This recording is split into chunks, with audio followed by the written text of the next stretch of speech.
Assalamualaikum warahmatullahi wabarakatuh. Nama saya Nurul Fajriyah dari kelas PAID. Di sini saya akan menjelaskan poin yang ketiga. Pada poin yang ketiga ini akan dibahas tentang perkembangan historiografi Islam pada abad pertengahan. Historiografi Islam pada abad pertengahan ini yaitu berlangsung sejak keturunan Bani Abbasiyah. Pada saat itu, keturunan Bani Abbasiyah masih berada di tangan bangsa Mongol. Historiografi Islam ini juga ditandai dengan didominasi 5 kerajaan besar di dunia Islam. Namun, pada kesempatan kali ini, hanya 3 kerajaan yang akan saya jelaskan. Di antaranya yaitu Kerajaan Turki Utsmani, Kerajaan Safawiyah Persia, dan Kerajaan Mughal India. Pembahasan yang pertama yaitu tentang Kerajaan Turki Utsmani. Turki adalah negara kawasan Timur Tengah yang terletak antara benua Asia dan Eropa. Di abad ke-14, Turki dan Islam merupakan peradaban yang paling maju di dunia. Awal mula dari Kerajaan Turki Utsmani yaitu didirikan oleh salah satu suku dari bangsa pengembara yang berasal dari suku Kai, yaitu yang bernama Atugril. Namun ada juga yang menyebutkan nama tersebut dengan sebutan Ertugrul. Dan beliau adalah seorang ayah dari Sultan Utsman ke-1, yang mana nantinya akan menjadi Kerajaan Turki Utsmani.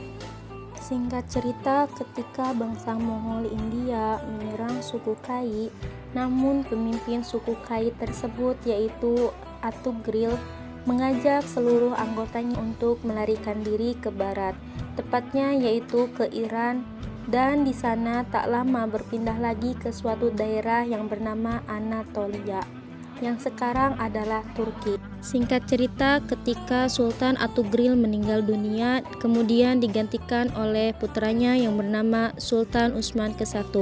Sultan Utsman ke-1 mendeklarasikan dirinya sebagai seorang raja yang menggantikan ayahnya dan menguasai Turki sepenuhnya. Raja-raja Turki Utsmani bergelar seorang sultan dan khalifah, sekaligus mereka mendapatkan kekuasaan secara turun-temurun. Setelah Sultan Utsmani ke-1 meninggal dunia, kemudian kepemimpinannya digantikan oleh putranya yang bernama Orkan. Setelah Sultan Orkan meninggal dunia, dilanjutkan kepemimpinannya oleh putranya yang bernama Sultan Murad ke-1. Setelah Sultan Murad ke-1 meninggal dunia, estafet kepemimpinannya dilanjutkan oleh putranya yang bernama Bayezid. Setelah itu, ketika Bayezid telah meninggal dunia, dilanjutkan oleh sang penakluk Konstantinopel yaitu Sultan Muhammad Al-Fatih, yang mana beliau adalah sebagai pengokoh kekuasaan dan kekuatan besar di Eropa Tenggara dan Mediterranean Timur. Singkat cerita, ketika Sultan Muhammad Al-Fatih telah meninggal dunia, kemudian kepemimpinannya digantikan oleh Sultan Bayezid II. Dan ketika Sultan Bayezid II telah meninggal dunia, kemudian digantikan oleh Sultan Salim I. Dan ketika Sultan Salim I telah meninggal dunia, dilanjutkan oleh Sultan Sulaiman. Dan setelah Sultan Sulaiman itu berkuasa, kemudian Sultan Sulaiman tersebut wafat, terjadilah suatu kemunduran yang mana terjadi pada Kerajaan Turki Utsmaniyah. Selanjutnya yaitu Kerajaan Safawiyah atau Kerajaan Safawi Persia. Daulah Safawiyah ini tadinya hanya berasal dari sebuah golongan tarekat yang mana didirikan oleh Syekh Ishaq Syafiyuddin. Tarekat Safawiyah ini berkembang pesat di negara Persia, kemudian menjadi suatu kerajaan yang besar. Kemudian setelah periode ini kekuasaan dipegang oleh Sak-As yang mana pada saat itu masih berusia 16 tahun. Pada periode ini kepemimpinan Sak-As memiliki pengaruh besar, yaitu dapat menstabilkan pemerintahan seperti pada saat pemerintahan Abbas I. Kemunduran yang terjadi pada kerajaan Safawi ini terjadi karena faktor ekstern dan intern, dan kerajaan Safawi ini mengalami kehancuran pada tahun 1736 Masehi oleh Raja Turki yang bernama Nadir Shah. Kemudian yang selanjutnya adalah Kerajaan Mughal India. Kerajaan Mughal India ini dikategorikan sebagai salah satu kerajaan yang terkuat di India. Awal mula kerajaan Mughal ini itu karena suatu ekspedisi yang dilakukan oleh Raja Jahiruddin Muhammad atau biasa kita kenal dengan nama Raja Babur.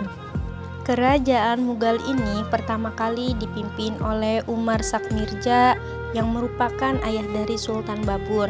Setelah ayahnya meninggal, Sultan Babur langsung diangkat menjadi sultan menggantikan ayahnya, walaupun usianya baru menginjak 11 tahun.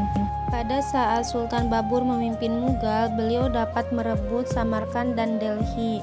Pada saat Sultan Babur meninggal dunia, kepemimpinannya diberikan kepada putranya yang bernama Humayun. Kemudian pada saat itu Humayun diperintahkan untuk berperang oleh ayahnya, yaitu Sultan Babur. Setelah berperang, Sultan Humayun mengalami kekalahan dan kemudian melarikan diri. Dalam pelarian dirinya tersebut, kemudian Humayun bertemu dengan seorang putri yang bernama Hamidah Putri Bagundam. Kemudian Sultan Humayun menikahi putri tersebut dan memiliki seorang anak yang bernama Sultan Muhammad Jalaluddin. Singkat cerita, Sultan Humayun meninggal dunia dan kekuasaannya diberikan kepada Sultan Akbar Agung. Setelah Sultan Akbar Agung meninggal dunia, kemudian kepemimpinannya diberikan kepada Sultan Salim Jahangir. Kemudian setelah Sultan Salim Jahangir meninggal dunia, kerajaannya diperebutkan oleh kedua putranya, yaitu Shah Jahan dan Asaf Khan. Kemudian yang bersedia memimpin kerajaan tersebut adalah Shah Jahan. Setelah Shah Jahan menjadi pemimpin kerajaan Mughal, kemudian kerajaan Mughal mengalami kehancuran. Kehancuran tersebut disebabkan karena sikap kewenang-wenangan Shah Jahan terhadap rakyat Rajput yang mana beragama Hindu. Sekian dari saya, kurang lebihnya mohon maaf. Wassalamualaikum warahmatullahi wabarakatuh.